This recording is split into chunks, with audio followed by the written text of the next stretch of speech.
ಕಾರ್ಯದರ್ಶಿಯಾಗಿ ಅಲ್ಲಿ ಹೋಗಿ ಉನ್ನತ ಹುದ್ದೆಗೆ ನೀವು ಸಮಾಜದ ಸಮಸ್ಯೆಗಳನ್ನು ಹೇಗೆ ಬಗೆಹರಿಸಿರಿ? ಇಲ್ಲಿ ನಿಮ್ಮ ಕೌಟುಂಬಿಕ ಸಮಸ್ಯೆಗಳನ್ನೇ ನಿಮಗೆ ಬಗೆಹರಿಸ್ಕೊಳ್ಳೋಕ್ಕಾಗಿ ಅಲ್ಲಿ ಹೋಗಿ ಯಾವ ರೀತಿ ಸಮಸ್ಯೆ ಬಗೆಹರಿಸಿ? ಕರೆಕ್ಟ್. ಅದಕ್ಕೆ ಉತ್ತರ ಏನಂದರೆ, ನಾನು ಒಂದು ಚೌಕಟ್ಟಿನಲ್ಲಿ ನಂಬಿಕೆ ಇಟ್ಟವನಾಗಿ, ಭಾರತ ಸಂವಿಧಾನದಲ್ಲೂ ಕೂಡ ನಂಬಿಕೆ ಇಟ್ಟವನಾಗಿ, ಯಾವುದನ್ನು ಎಲ್ಲಿ ಡಿಸ್ಕಸ್ ಮಾಡಬೇಕು, ಯಾವುದನ್ನು ಎಲ್ಲಿ ಬಗೆಹರಿಸ್ಕೋಬೇಕು, ಸಮಸ್ಯೆಗಳು ಬರ್ತದೆ, ಸಮಸ್ಯೆಗಳು ವೈಯಕ್ತಿಕವಾಗೂ ಬರ್ತದೆ, ನಮ್ಮ ಪ್ರೊಫೆಷ್ನಲಲ್ಲೂ ಬರ್ತದೆ, ಸಾರ್ವಜನಿಕವಾಗೂ ಬರ್ತದೆ. ಯಾವುದನ್ನು ಯಾವ ಪ್ಲ್ಯಾಟ್ಫಾರ್ಮ್ಗಳಲ್ಲಿ ನಾವು ಬಗೆಹರಿಸ್ಕೋಬೇಕು ಅಂತ ಅರಿವಿರೋನಾಗೇ ನಾನು ಮೊದಲು ಮಾಧ್ಯಮದ ಕದವನ್ನು ತಟ್ಟಿರುವುದಿಲ್ಲ. ನಾನು ಮಾಧ್ಯಮದಕ್ಕಿಂತ ತಟ್ಟೋದಕ್ಕಿಂತ ಮುಂಚೆ, ಅಥವಾ ಈಗೇನು ಬಂದಿದ್ದೇನೆ ಇದಕ್ಕಿಂತ ಮುಂಚೆ ಪೊಲೀಸ್ ಠಾಣೆಗಳಲ್ಲಿ ನನ್ನ ಹೇಳಿಕೆಗಳನ್ನು ನಾನು ದಾಖಲೆ ಮಾಡಿರ್ತೇನೆ. ಮತ್ತು ಅಲ್ಲೂ ಕೂಡ ನಾನು ಹೇಳಿರ್ತೇನೆ ಏನು ಅಂದರೆ, ಮಾನ್ಯ ಘನ ನ್ಯಾಯಾಲಯದಲ್ಲಿ ನನಗೆ ನಂಬಿಕೆ ಮತ್ತು ವಿಶ್ವಾಸವನ್ನು ಇಟ್ಟಿರ್ತಕ್ಕಂಥ ವ್ಯಕ್ತಿ ಆಗಿರ್ತೇನೆ.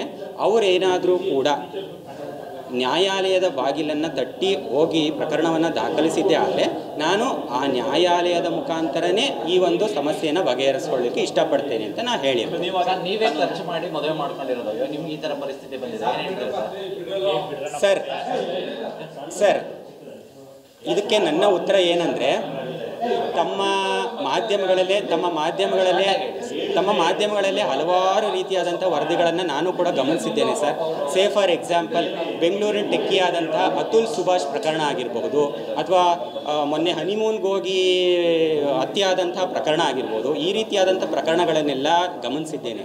ಇದೊಂದು ರೀತಿ ಏನಂದರೆ legal terrorism sir, legal terrorism and ಒಂದು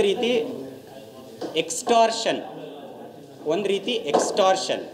ಸೊ ಆ ಒಂದು ಕಾರಣಗಳಿಂದ ನಮ್ಮ ಮೇಲೆ ಈ ಥರ ಅಲಿಗೇಷನ್ಸ್ ಮಾಡಿ ಅವರು ಸೆಟಲ್ ಮಾಡ್ಕೋಬೇಕು ಅಥವಾ ಅವರ ಬೇಳೆಕಾಳುಗಳನ್ನು ಬೇಯಿಸ್ಕೊಳ್ಬೇಕು ಅನ್ನೋದೇ ಒಂದು ಉದ್ದೇಶ.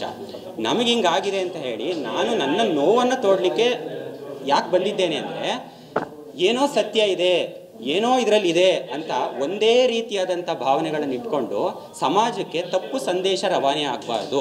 ಇಲ್ಲಿ ಏನು ನಡೆದಿದೆ ವಾಸ್ತವಾಂಶ ಅನ್ನೋದ್ರ ಮುಖಾಂತರ ಅದಕ್ಕೆ ಸರಿಯಾದಂಥ ಸೂಕ್ತವಾದಂಥ ಬೆಳಕನ್ನು ಚೆಲ್ಲುವುದರ ಮುಖೇನ ಮೆನ್ಸ್ ಲೈಫ್ ಮ್ಯಾಟರ್ಸ್ ಟು ಅನ್ನೋದನ್ನು ನಾನು ಈ ವೇದಿಕೆಯ ಮುಖಾಂತರ ಹೇಳೋದಕ್ಕೆ ನಾನು ಬಂದಿದ್ದೇನೆ.